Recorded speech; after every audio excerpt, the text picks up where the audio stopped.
to wash your enema kit. Disassemble the entire enema kit and remove the tubing from your bag or bucket. Make sure to open the valve and remove the enema tip from the tubing. Prepare hot, soapy water and wash and flush your bag or bucket, tubing, and tips out. Step 2. How to disinfect your enema kit.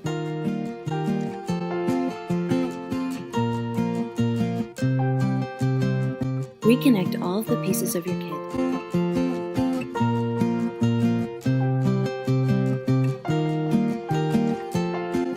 Pour 2 cups of 3% hydrogen peroxide into the enema bucket or bag. Allow some of the liquid to flow through the tube and the tip before applying the clamp to trap most of the liquid.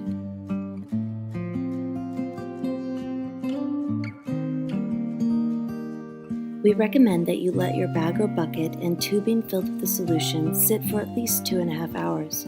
You can also leave it filled all day, or even overnight if it's more convenient. Once it's disinfected, dump the solution into the toilet and rinse the entire kit with water to remove any residual peroxide. Remove the enema tip from the tubing and submerge it in a small bowl of hot, nearly boiling water.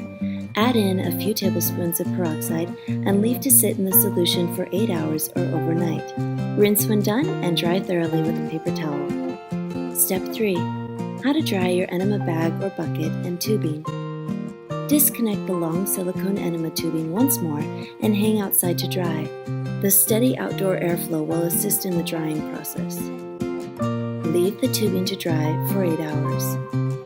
Some tubing may be harder to thoroughly dry, so if necessary, you can use a hairdryer on a low setting to speed up the process.